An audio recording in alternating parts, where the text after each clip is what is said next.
This video is starting off with an apology. Hopefully be able to record lots more content in this amazing place that we've built out in the garden.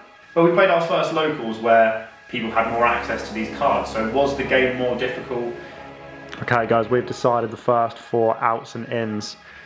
47, it even feels like a lot of cards, I'm not gonna lie. We are bringing the brand new build. So we are on game number 1. Game number 2 with a White Forest as a Nina deck. Game 3, mirror match, Blue Eyes. So we'll go straight into game 5, which was against another Blue Eyes deck.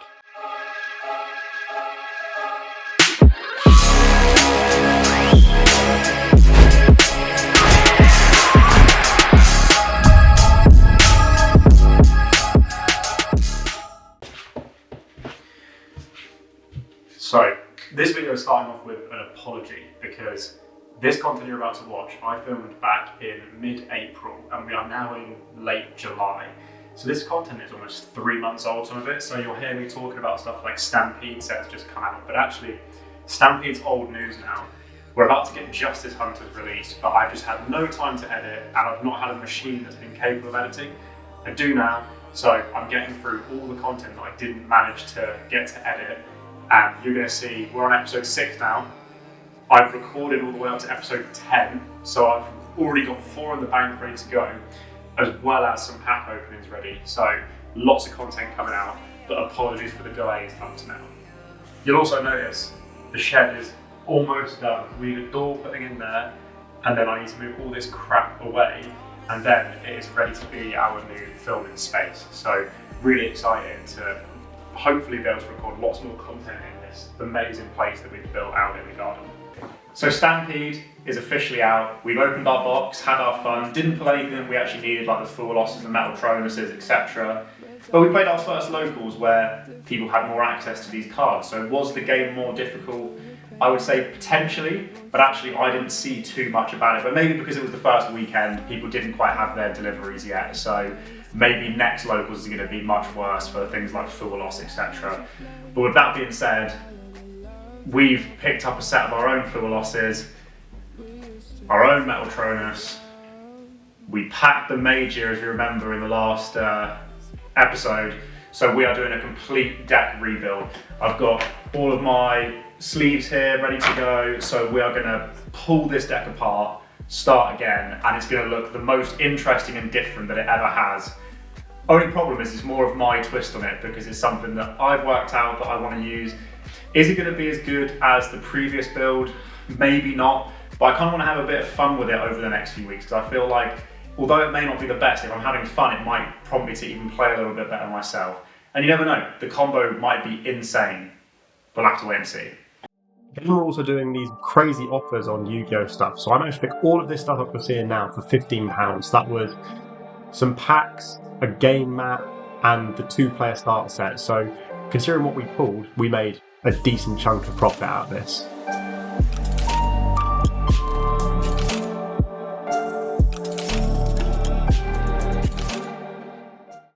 Okay guys, we've decided the first 4 outs and ins.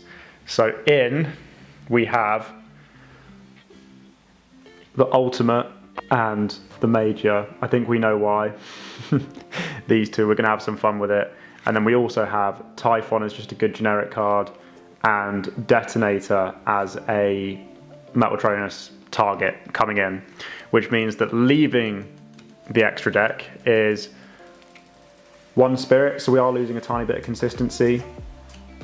Moonlight, I do love this card, but there's just no space for it. Blazer, which again, if I'm coming up against Tempai, that's annoying, but to be honest, it hasn't really happened, so I'm not too bothered about this card. And Twin Burst, and although this has actually won me some games against things like Chaos Angel, and it's been really, really good, again, there's no space. So we're trying it for a few weeks, and we'll see if it makes a difference. Now, the Blue Eyes portion of this deck is actually relatively untouched. The only things that we have changed around, as you may see, is that we are actually adding in what is currently a blank card.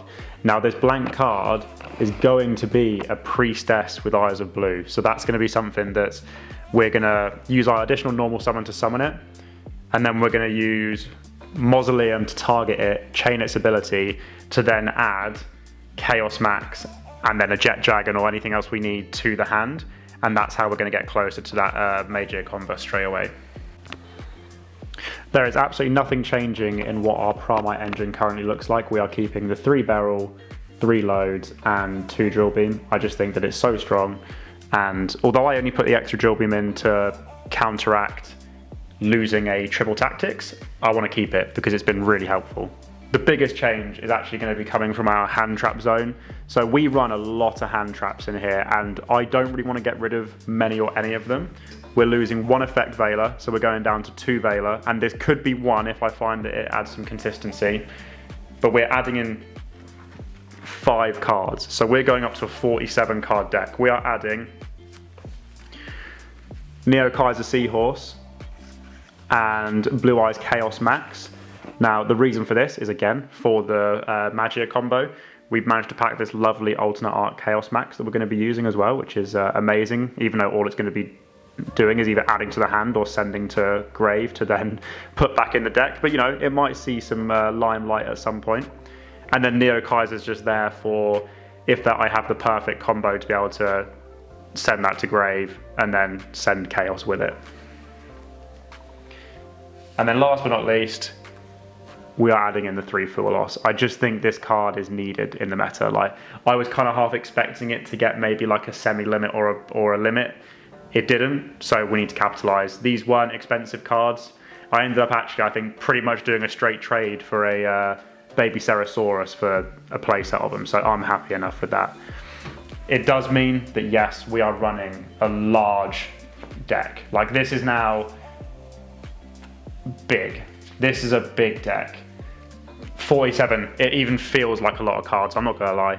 This is a big chunk of a deck, but I'm hoping that it's still gonna be just as consistent, and it's just giving us that extra avenue that, you know what, yeah, if we do want to go into our Magia, we now have the option to. We didn't have a big, scary Omni-Negate monster like that before. I mean, yeah, the Ultimate Spirit does it once, but this has 3 different negates, and is it overkill? Maybe, but I'm going to try it and we'll see if it works. So for the first time in a long time, we are early to locals, which is a good thing. Hopefully they're going to be open because we are bringing the brand new build with the Magia build, and I need to practice some lines because it has been far too long since I picked up the cards. So we're going to get in there, see if we can get some practice hands going. Maybe even a practice game against someone just to warm us up. But I'm looking hopeful today. I'm quite excited. I'm excited to bring out a boss monster for the first time. Like, don't get me wrong, yeah, the Ultimate Spirit and the Cypher Divine are technically, I guess, boss monsters, but none of them are anything like Magia. So if I can get it out once today, I'll be happy. So we are on game number 1. Now, game number 1 was against a Malice Fiendsmith Kashtira Bestial Pile. And don't get me wrong, I hated playing against the deck, but I loved the idea of the deck. Putting so many different engines in means that hand traps, oh, you know what, one of your lines has gone, let's just go into a new one. It was really annoying to play against, and I was getting really confused, and it must take a lot of brain power to play the deck. We ended up getting a draw out of this, so we lost game 1, and then we won game 2 in time. So we managed to scrape a draw, but it's definitely something that I'm going to want to look at in the future to build around, because it looked like a really fun deck to play, minus the stress of the brain. Number 2, unfortunately we got Sweep 2-0 here with a White Forest Azamina deck. This deck's really strong, and I don't see it enough, but I feel like it doesn't get as much recognition as it should. The deck is pretty insane, and I wouldn't be surprised if it's going to do pretty well at a YCS. Game 3, Mirror Match, Blue Eyes. I believe this one was just pure Blue Eyes, but even so, it's quite fun to play the Mirror, although I don't have anything side decked for it, so we were kind of just hoping for the best, and unfortunately the best did not happen. We got Sweep 2-0, and if I remember rightly, the hands were Brick Eyes hands, and there was nothing we could do about it. We managed to get a bye game 4, as it was a 5-round locals, so we'll go straight into game 5, which was against another Blue Eyes deck. Luckily, this one went a little bit better. We lost game 1, and then we reverse sweeped it to win 2-1. So we went 3-2 today, one of them being the bye, so I'm going to technically say we went 2-2. The Magia build is fun, but it's not very good. it gives you way too many bricks, more than the deck already has. Blue Eyes is already a deck that's really annoying to play because it bricks. Like the Magia build gives you more. I'm looking forward to the new Kaiserman support because maybe that'll make the lines a little bit easier, but if you get drolled or if you get stopped to your priestess, you kind of are just sitting with a board that is abysmal. So every time I got Magia out, the games went really well. Every time I didn't, the games really didn't go too good.